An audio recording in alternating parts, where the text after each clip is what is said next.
जय गुरु जी।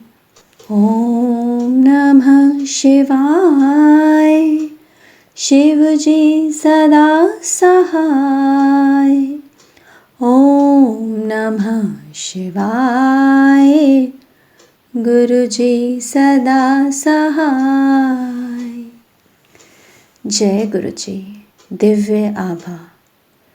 गुरु जी महान है। जून 2004 में जब गुरुजी ने अपने चरणों में स्थान दिया, तब से हम अत्यंत सौभाग्यशाली रहे हैं। उस समय से हमारे जीवन में अभूतपूर्व परिवर्तन आया है और हमें अधिक आश्वस्त और आनंदमय लग रहा है। गुरुजी के मंदिर के शांत वातावरण में अत्यधिक ऊर्जा का आभास होता है। उनकी दया से हम आध्यात्मिक पथ पर अग्रसर होते रहे हैं। हमारा स्वभाव अब शांत, नम्र और सुखमय है। वास्तव में अब दुख का कोई स्थान ही नहीं है। यदि कोई कष्ट आता भी है तो हमें पता है कि गुरुजी की छत्र छाया हमारे ऊपर बनी हुई है और उन्होंने हमारे किसी बुरे कर्म के फल को दूर कर दिया है। एक ऐसा अनुभव जो उनके ना होते हुए कहीं अधिक दुखदायी होता।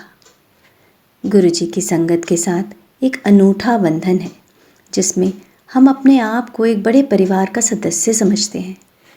हमारे स्वाभिमान का स्थान अब नम्रता ने ग्रहण कर लिया है।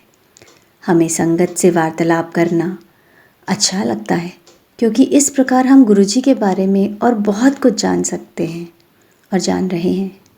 सीख के इस अनुभव के साथ इस बड़े परिवार में और सदस्यों के साथ पारस्परिक प्रेम भी बढ़ता है। सत्संगों को सुनकर हमें पता लगता है कि गुरुजी को अपने कष्ट बताने की आवश्यकता नहीं है। एक हार्दिक प्रार्थना से ही महापुरुष की कृपा हो जाती है। हमें यह भी आभास हो गया है कि गुरुजी से कुछ भी विनती करने की आवश्यकता नहीं है। इस प्रकार वह आशा भले ही पूर्ण कर दें, संभव है कि वह सबसे अच्छी ना हो। सर्वोत्तम संतुष्टि और आनंद जब मिलते हैं तब गुरुजी स्वयं कुछ प्रदान करें। इस ज्ञान के प्रतिकूल जब भी हम दुविधा में होते हैं, हम गुरुजी से कुछ मांग बैठते हैं क्योंकि हम मनुष्य हैं। गुरुजी वह आकांक्षा पूर्ण भी कर देते हैं। मेरी पत्नी, हमारे पुत्र और मैंने गुरुजी के पास जाना एक साथ आरंभ किया था। मेरी पत्नी और पुत्र को शीघ्र ही गुरुजी में विश्वास हो गया था। मेरा संशय बना रहा। सशर्त विश्वास का प्रयास। जब हम गुरुजी के पास दूसरी या तीसरी बार ही गए होंगे, मैंने मन ही मन गुरुजी को कहा, मैं आपको तब गुरु मानूंगा जब आप चंडीगढ़ के एक व्यापारी के पास अटके हुए मेरे 5 लाख रुपए वापस दिला देंगे। परंतु कुछ और दिन संगत में जाने के बाद मुझे लगा कि गुरुजी के सामने केवल कुछ धन के लिए किसी शर्त रखकर मैंने बहुत बड़ी भूल कर दी है। मैं फिर उनसे विनती कर क्षमा याचना करने लगा और कहने लगा कि इस धन के लिए मुझे आपकी सहायता नहीं चाहिए। 1 सप्ताह के बाद जब मैं बेंगलोर में था, मुझे उस व्यापारी का फ़ोन आया। उसने कहा वह पैसा वापस दे देगा और साथ में 3,000 रुपये का ब्याज भी देगा। गुरुजी महान है। गुरुजी की सुगंध। प्रारंभिक दिनों में जब भी हम मंदिर जाते थे, मेरी पत्नी और मेरे पुत्र को उनकी तीव्र सुगंध आती थी, पर मुझे नहीं। संभवतः मैं गुरुजी में इतना विश्वास नहीं करता था। 1 महीने के पश्चात रात को शैया पर लेटे हुए मैंने सामने गुरुजी का चित्र देख रहा था।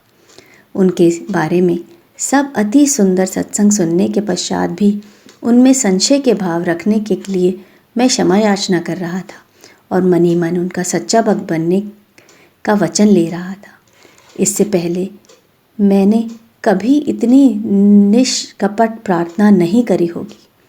अचानक मेरे तकिए से उनकी तीव्र सुगंध आई, जिसकी पुष्टि मेरी पत्नी ने भी की। अति उदार गुरुजी ने मेरी प्रार्थना सुन ली थी और मैं उनका सच्चा सेवक बन गया था। उसके बाद मैंने कभी भी पीछे मुड़कर नहीं देखा। मेरे गुरुजी महान हैं।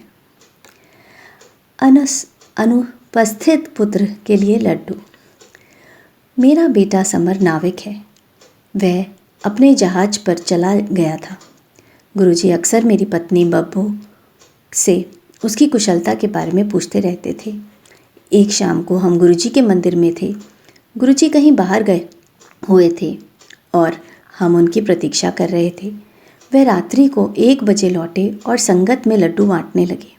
यद्यपि उन्होंने प्रत्येक भक्त को 1 लड्डू दिया, मेरी पत्नी को 2 दिए।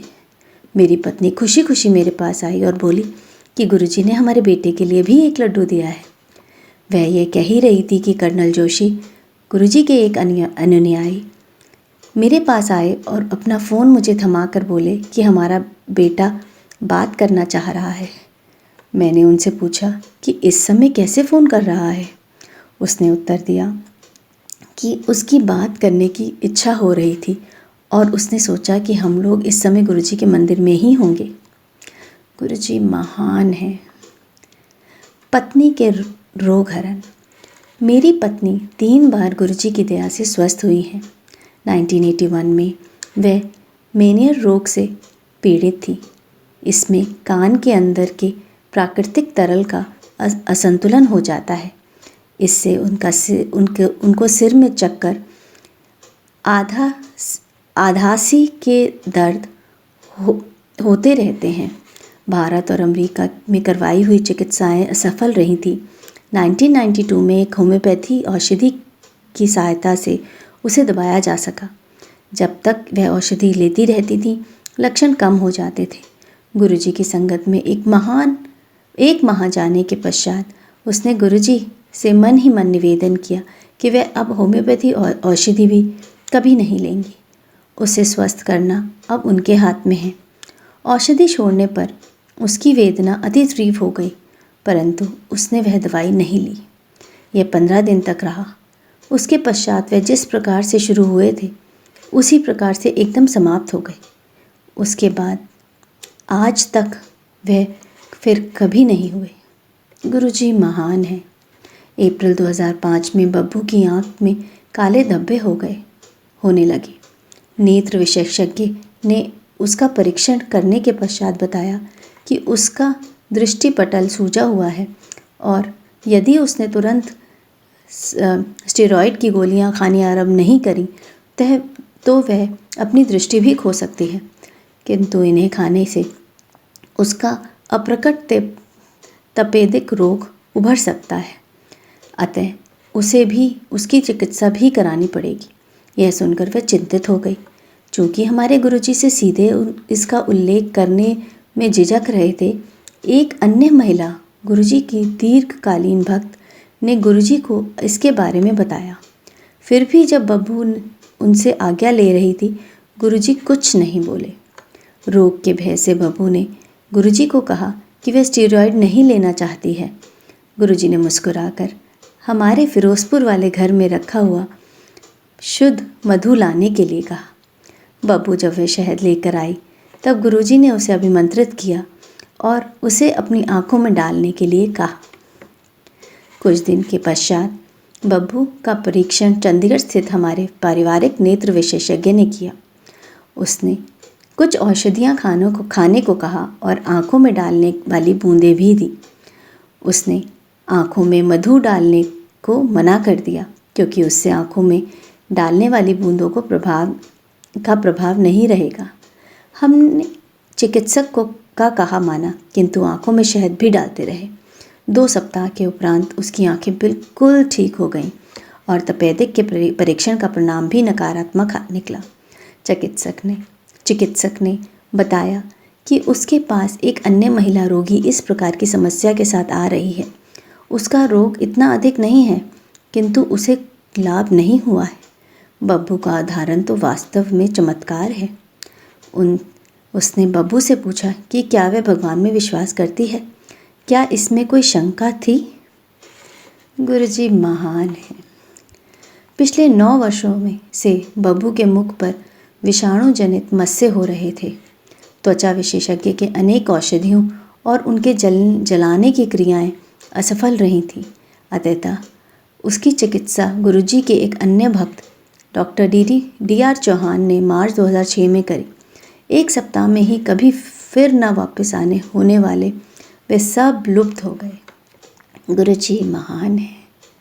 दुर्घटना से रक्षा।